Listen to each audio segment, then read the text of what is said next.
Okay, for our second literature anthology story today, we're going to read about two inventions that we're pretty familiar with in life. We see them all the time. But when we read these stories, we're looking about them a little bit differently than the other one. The other genre was biography that we had read, right? And we learned all about Thomas Edison's life. So today we're going to read some poetry.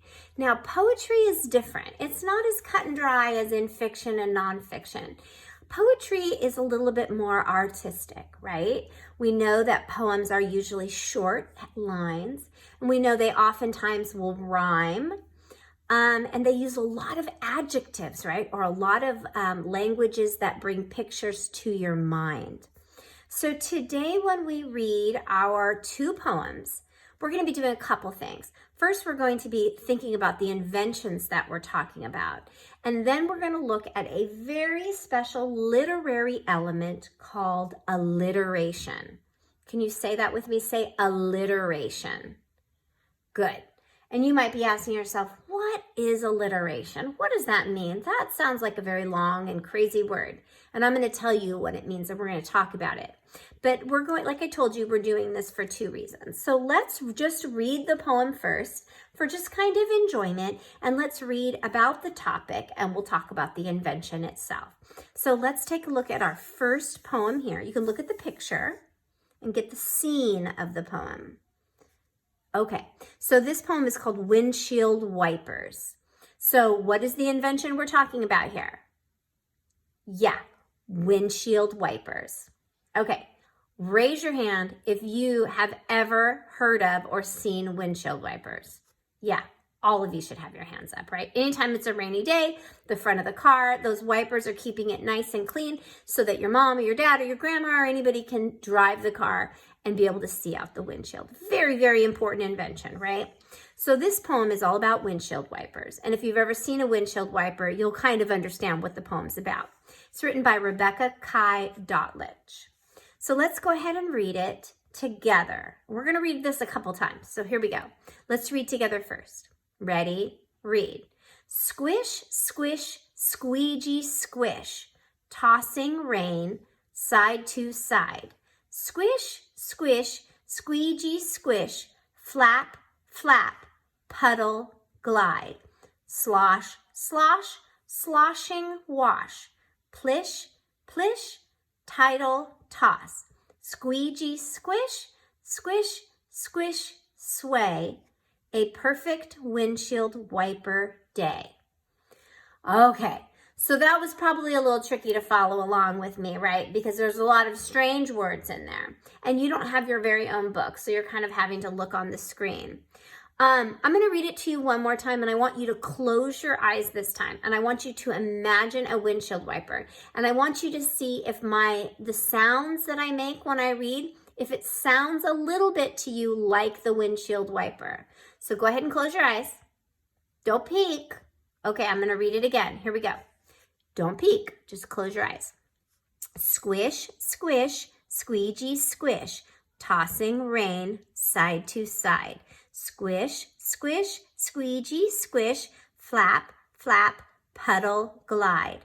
Slosh, slosh, sloshing wash. Plish, plish, tidal toss. Squeegee, squish, squish, squish, sway.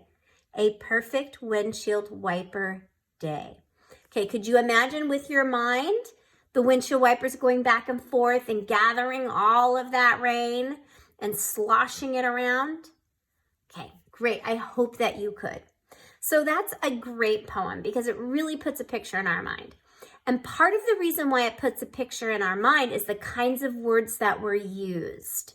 You'll notice some of these words are kind of cursive-y or italicized, and some of them are straight ahead and normal. So that's what we're going to talk about alliteration today. So when in this poem, I hear words like squeegee, squish, and the word side to side. Okay, let's say those words again. Squeegee, squish, side to side, squish, squish, squeegee, squish. These words all begin with a s sound. This is an example of alliteration. That's that big word we talked about. An alliteration is when several words in a story or in a poem are close together. That means right after each other, and they all have the same sound. That is alliteration. So an example of alliteration would be squish, squish, squeezy, squish, side to side, squish, squish, squeezy, squish, because they all have this sound. All right, I want you to look at just the first part of this, and do you see any other words that have the same sound as each other? Maybe not this sound, maybe another sound. Take a look. Okay, how about flap, flap? It's the same word, right? But they're together and they have that f sound. Yeah. So that's a great example of alliteration. All those s words together. All right, let's read another poem, and we're going to think about the invention, but we're also going to look for alliteration. All right, so this poem is called Scissors, also by Rebecca K. Dolich. All right, so she's written both of these poems. Let's read this poem together. We'll read it first together, then I'll let you close your eyes and imagine, and then we'll look for the alliteration. Here we go. Ready, read. X slides open, squeezes shut. Snip, snip, snip. Carve, cut. Silver mouth, yawning wide, clip, clip, clip, split, divide. Slash, gnash, dice up, dice, criss-cross, criss, slice, slice. Paper, cutters, steel, shears, X swings out, then disappears. Okay, so in this case, what is the X? Do you know? The X is kind of the scissors, right? When the scissors open up, you see the top opens and then the scissors open, so it becomes like an X, okay? So I'm going to read it again, and I want you to imagine the scissors, imagine what they're doing, and visualize them in your mind, okay? Now you're not reading, I'm just reading. Your eyes are closed and you're imagining. Here we go. Listen carefully. X slides open, squeezes shut. Snip, snip, snip, carve, cut. Silver mouth, yawning wide. Clip, clip, clip, split, divide. Slash, gnash, dice up, dice. Criss-cross, criss, slice, slice. Paper, cutters, steel, shears. X swings out, then disappears. Okay, excellent. So these are some examples of things that scissors do, right? They snip, snip, snip. They carve and cut. They slash and gnash, right? They dice up. That means cutting in little squares. Let's look for the alliteration. Remember that word, alliteration. Okay, so the first lines of the poems has some alliteration. So X slides open, squeezes shut, snip, snip, snip, right? The words begin with what sound? S. Good.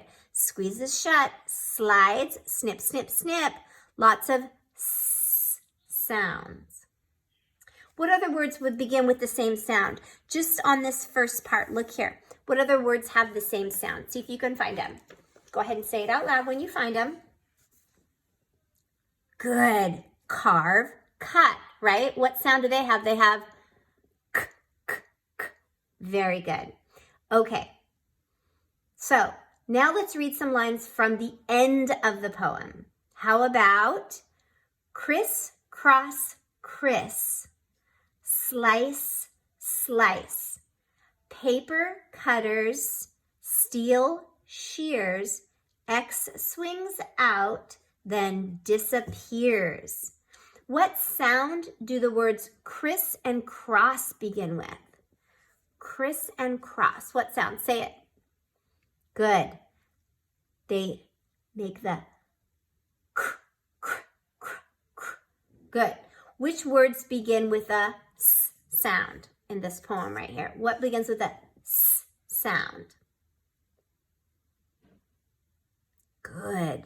Slice, steel, and swings. Alliteration adds meaning to the poem too, right? When we think about it, why do you think the author used these words to start with the k sound to write about cutting through paper? Yeah, because cut makes the k sound as well, right? And that sound of k kind of sounds like it would sound like if you were cutting something or cutting through paper. All right, excellent job. Now, this week in your turn book, you are going to have an activity that you're going to do. And you're going to do that activity after we do this activity, this alliteration. So there is an alliteration activity in your turn book. So if you forget about what alliteration is, you can always go back and rewatch this video again. All right, so great job. Note in the comments if you have any more questions about alliteration, but I hope you super enjoyed these poems because they were really fun to read them with you.